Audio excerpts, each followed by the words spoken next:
नमस्कार बच्चों। कक्षा 8वीं के लिए हम हिंदी विषय का अध्ययन करने जा रहे हैं, जिसमें हम सुगम भारती पाठ्य पुस्तक का अध्ययन करेंगे। आज हम सुगम भारती पाठ्य पुस्तक से पाठ क्रमांक पहला पढ़ने जा रहे हैं, जिसका शीर्षक है मेरा देश महान बने। मेरा देश महान बने यह एक कविता है और इस कविता का यह सेशन क्रमांक पहला है। चलिए बच्चों, सब लोग पाठ्य पुस्तक निकालेंगे।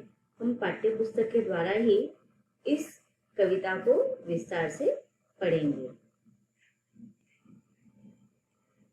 पाठ क्रमांक पहला, मेरा देश महान बने। मेरा देश महान बने इस कविता के कवि है उदय शंकर भट्ट। इस कविता के माध्यम से कवि उदय शंकर भट्ट इन्होंने राष्ट्र प्रेम और राष्ट्रीयता की भावना को जागृत करने का प्रयास किया है। अब सबसे पहले हम इस कविता का सस्वर वाचन कर लेंगे, उसके बाद हम कविता को विस्तार से समझेंगे। एक ध्येय हो, एक श्रेय हो, एक समान विधान बने, मेरा देश महान बने। एक देश हो, एक वेश हो, प्राणवान हो, स उद्देश्य हो। एक ध्यान हो निज गुरुता का, एक हिमालय से उठान हो। मरण एक हो, वरण एक हो, जीवन एक समान बने, मेरा देश महान बने। सिंहों से लड़ने वाले हो, अवसर पर अड़ने वाले हो, हंसते हंसते मौत मसल कर आसमान चढ़ने वाले हो। वज्र बने दुश्मन को, प्रिय को फूलों की मुस्कान बने, मेरा देश महान बने। उठे देश के लिए उठे हम, जिए देश के लिए जिए हम, गले देश के लिए गले हम, मरे देश के लिए मरे हम। तन में मन में ही यही ध्यान हो, भारत महिमावान बने, मेरा देश महान बने। तो बच्चों, इस कविता के माध्यम से कवि उदय शंकर भट्ट इन्होंने हमारे देश की महानता का वर्णन किया है। अब देखिए, जिस प्रकार से हमसे, हमारे परिवार वालों से, हमारे घर से प्यार होता है और वह सबसे प्रिय हमारा, अगर हम इस समाज में देखते हैं तो हमारा परिवार हमें सबसे प्यारा होता है। वैसे ही हमारा देश भी सबसे प्यारा है और हमारे इस प्यारे देश को हमें पूरे विश्व में महान बनाना है। इसीलिए कवि कहते हैं कि मेरा देश महान बने। इस मेरा देश महान बने इस कविता में कवि के देश प्रेम की भावना, राष्ट्रीय भावना या देश के प्रति जो प्रेम है, यह हमें इस कविता में दिखाई दे रहा है। कवि पहले काव्यांश में कह रहे कि एक ध्येय हो, एक श्रेय हो, एक समान विधान बने और मेरा देश महान बने। अब देखिए, कवि की कामना है वह हमारे भावी नागरिकों से संदेश देते हुए कहते हैं कि हमारा देश आप लोगों को महान बनाना है। सबसे सारे विश्व में हमारे देश को महानता प्राप्त करवानी है। हमारा देश ऑलरेडी सब देशों में महान देश है। यह आगे भी हमें भविष्य में इस प्रकार से उसकी महानता भी बनाकर रखनी है। इसके लिए कवि कहते हैं कि अगर हमारा देश महान बनाना है तो उसके लिए हमें क्या करना होगा कि हम संपूर्ण नागरिकों का, संपूर्ण देशवासियों का एक ध्येय होना आवश्यक है। ध्येय का अर्थ क्या होता है? उद्देश्य, या उसे हम लक्ष्य भी कहते हैं। एक श्रेय हो, श्रेय का अर्थ क्या होता है? कल्याण या मंगल की भावना। एक समान विधान बने, अर्थात विधान का अर्थ होता है कायदा या कानून। तो अब देखिए, हमारा जो देश है, यहाँ पर देश की महानता बताते हुए कवि ने देश के प्रति महान बनने की भावना भी व्यक्त की है। कवि कहते हैं कि हमारा इस देशवासियों का ध्येय, उद्देश्य एक होना चाहिए। जिस प्रकार से हमारा देश जब स्वतंत्र नहीं था, परतंत्रता में थी, हमारे देश अंग्रेजों के शासन काल में जब था, तब हमारे देश के प्रत्येक नागरिकों का, प्रत्येक क्रांतिवीरों का, प्रत्येक देशवासियों का उद्देश्य क्या था? हमारे देश को आजादी प्राप्त करवाना, तो उन्होंने अपने इस उद्देश्य को, ध्येय को पूरा करने के लिए अपने जीवन को भी समर्पित कर दिया। तो इस प्रकार हमारे इस देश को महान बनाने के लिए हम सारे देशवासियों का ध्येय, उद्देश्य, लक्ष्य एक होना चाहिए और उसी प्रकार हमारे मन में सबके प्रति श्रेय की भावना अर्थात कल्याण की भावना होनी चाहिए, मंगल की भावना होनी चाहिए। और इसी प्रकार हमारे देश का जो कानून है, देश का जो विधान है या देश का जो कायदा है वह सबके लिए समान होना चाहिए। आगे कवि कहते हैं कि एक देश हो, एक वेश हो, प्राणवान हो, सुउद्देश्य हो, एक ध्यान हो, निज गुरुता का, एक हिमालय से उठान हो। अब देखिए हमारे देश को महान बनाने के लिए हम सबको क्या करना चाहिए? एक देश, हमारे देश को सबसे पहले हमें हमारा देश अपना मानना चाहिए।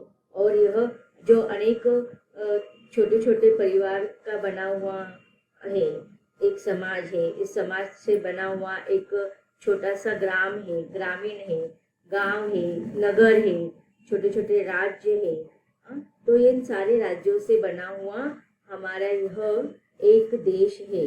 और इस देशवासियों का जो वेश है अर्थात उनका जो वेशभूषा है, उनके जो पोशाक है, उनका जो स्वरूप है वह भी एक होना चाहिए।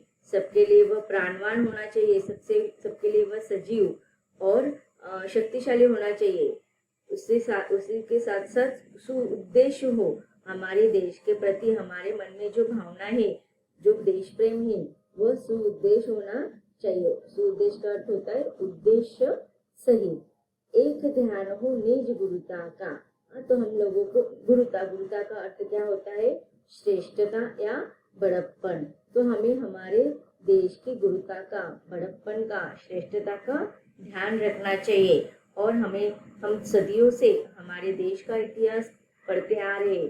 हमारे देश को सोने की चिड़िया कहा जाता है। हमारे देश की सभ्यता और संस्कृति के बखान गाया जाता है।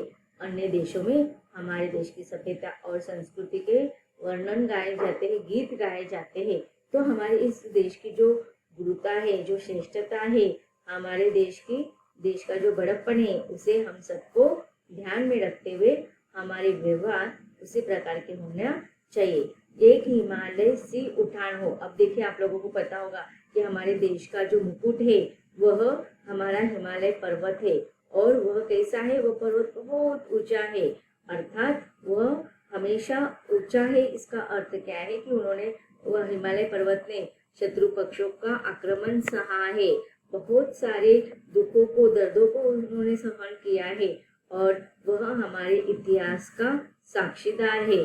और इसीलिए वह हमारे देश पर कितने ही संकट आए, कितने ही आज आए, लेकिन वह सर उठाकर उमंग के साथ अपना जीवन व्यतीत करता आया है। तो हमारा भी हमारे देश के प्रति जो भी व्यवहार होगा वह हिमालय के प्रति ऊंचा होने चाहिए। मतलब हमारे आचार विचार, हमारे व्यवहार अच्छे होने चाहिए, जिससे हमारे विचारों से, हमारे व्यवहारों से, हमारे कर्तृत्व से हमारे देश का नाम रहे, हमारे देश का सिर हमेशा ऊंचा रहे। मरण एक हो, वरण एक हो, जीवन एक समान हो। अब देखिए यहाँ पर एक देश हो, एक वेश हो, प्राणवान हो, सो ये सारी इन पंक्तियों में कवि ने एकता की विशेषता बताई है कि हमारे देश को, हम सब जानते हैं कि विभिन्नता में एकता हमारा देश माना जाता है। हमारे देश में विभिन्न भाषा बोलने वाले लोग हैं, विभिन्न वेश वाले, पहराव वाले लोग हैं, विभिन्न होने के बावजूद भी विभिन्नता में भी एक विशिष्ट प्रकार की एकता हमें दिखाई देती है। तो यहाँ पर एकता की विशेषता इन कविताओं की पंक्तियों में कवि ने हमें बताया है। कवि आगे कहते हैं कि एक मरण एक हो, वरण एक हो, जीवन एक समान बने, मेरा देश महान बने। अर्थात यहाँ पर कवि कहना चाहते हैं कि देश के प्रति जब हम सच्ची भावना रखते हैं, देश के प्रति हमारे मन में जो सच्ची भावना है देश प्रेम की या राष्ट्रीय प्रेम की जो भावना है, उस भावना को लेकर हमारे लिए हमारा मरण या हमारा जीवन के अंत तक हमें क्या करना है? हमारे देश को सम्मान को बनाए रखना है। मरण एक हो, वरण एक हो, जीवन एक समान हो। अर्थात हम जीवित हो या हम मृत्यु के द्वार पर हो, लेकिन हमारे लिए हमारा देश सबसे महत्वपूर्ण होना चाहिए। तो हमारा मृत्यु जो है वह देश के लिए ही होना चाहिए, और हमारा जीवन है, जब तक हम आज जीवित है तो हमारे हर कार्य हमारे देश के हित के लिए ही होना चाहिए। और अगर हमारी मृत्यु हो तो देश के अच्छे कार्यों के लिए ही होना चाहिए। सिंहों से, सिंह आपको पता होगा कि सिंहों से लड़ने वाले हो, अवसर पर अड़ने वाले हो। सिंह अर्थात शेर। शेर कैसे होता है? जंगल का राजा होता है, और वह क्या करता है? अब देखिए, जंगल के राजा शेर से कोई मुकाबला नहीं कर सकता है। तो उसी प्रकार हमारे देश जब आजाद नहीं हुआ था तो क्रांतिकारियों के या देश प्रेमी जो थे उनके सामने कोई भी शत्रु पक्ष, अंग्रेज सरकार के कोई भी बड़े बड़े अधिकारी टिक नहीं पाते थे, क्योंकि वो कैसे थे? शेरों के समान थे। तो सिंहों से लड़ने वाले हैं, अवसर पर पड़ने वाले हो। कि देखो, जो सच्चे देशभक्त होते हैं ना, वे बड़े अद्भुत वीर होते हैं। वे अपने देश के लिए अपनी अपार वीरता का परिचय देते हैं। वे अपने दृढ़ संकल्पों के साथ आगे बढ़ते ही जाते हैं। तो जिस प्रकार से शेर में शक्तिशाली दृढ़ता होती है, उसी प्रकार हमारे देशवासियों के अंदर भी देश प्रेम के लिए एक विशिष्ट प्रकार का वीरता दिखाई देते हैं, और उनके संकल्प जो होते हैं वह दृढ़ होते हैं। और इस प्रकार वह अपने इन दृढ़ संकल्पों के आधार पर हमेशा, जैसे उनको अवसर आता है, मौका मिलता है, तो अपने उद्देश्य को पूरा करने के लिए, अपने संकल्पों को पूरा करने के लिए वह क्या करते हैं? हमेशा अड़ने लगते हैं, अर्थात लड़ने लगते हैं। अवसर पर अड़ने वाले हो, हंसते हंसते मौत मसल कर आसमान चढ़ने वाले हो।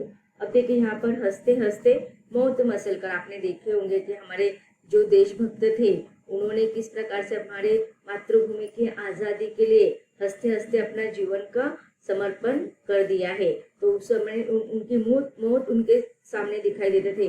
वो हंसते हंसते मौत को अपना लेते थे, हंसते हंसते फांसी पर चल जाते थे। हंसते हंसते मौत मसल कर आसमान चढ़ने वाले हो। सच्चे देश प्रेमी अपने देश के लिए मौत की कभी भी परवाह नहीं करते हैं, और मौत की परवाह न करते हुए अपने देशभक्ति पर अपने को कभी भी शत्रुओं के द्वारा कोई भी आंच नहीं आने देते हैं। हंसते हंसते वो मौत को अपना लेते हैं, और इस प्रकार आसमान चढ़ने वाले हो, अर्थात विजय हासिल कर लेते हैं। वज्र बने दुश्मन को, प्रिय को फूलों की मुस्कान बने। वज्र अर्थात कठोर। जब दुश्मन की बात आती है तो वो कठोर वज्र के समान बन जाते हैं, अर्थात वो अपने शूरता वीरता सब दिखाते हैं। लेकिन प्रिय को फूलों की मुस्कान बने, और लेकिन वह अपने देश के देशवासियों के प्रति, दुश्मन के प्रति तो वह वज्र कठोर बन जाते हैं, लेकिन देशवासियों के प्रति, अपने निकट जनों के प्रति वो क्या करते हैं? फूलों के समान मुस्कुराते हैं, अर्थात उनके हृदय में बहुत ही ममता भरी होती है, स्नेह भरा होता है। मेरा देश महान बने, उठे देश के लिए उठे हम। अब देखिए, यहाँ पर कवि क्या कह रहे हैं? कवि बता रहे हैं हमें कि हमारा व्यवहार किस प्रकार से होना चाहिए, कि हमेशा हमारे जो भी निर्णय हो, हमारे जो भी कदम हो, हमारे देश के हित के लिए होने चाहिए। जिए देश के लिए जिए हम। हमारे जीवन में, हमारे शरीर में जब तक प्राण है, वह हमारे देश के हित के लिए हमारे अंदर होने चाहिए। गले देश के लिए गले हम। गलना मतलब मिटना, गले में मीटे। तो हमारे इस जीवन को हमें किस लिए गलना चाहिए? किस लिए हमें जीवित रहते हुए भी हमारे अच्छे कार्यों के द्वारा हमें देश के प्रति समर्पित होना चाहिए। मरे देश के लिए मरे हम, तन में मन में यही ध्यान हो, भारत महिमावान बने। तन अर्थात शरीर, मन अर्थात मन। तो इस प्रकार तन से मन से सिर्फ हमें हमारे देश को महान बनाने के लिए ही विचार करना चाहिए और समर्पित होना चाहिए। तो बच्चों, इस प्रकार इस कविता के माध्यम से कवि उदय शंकर भट्ट, इन्होंने राष्ट्र प्रेम और राष्ट्रीयता की भावना को जागृत किया है, तथा इस कविता के माध्यम से हमें त्याग और बलिदान की सीख प्राप्त होती है। यह कविता यहीं पर समाप्त होती है। धन्यवाद।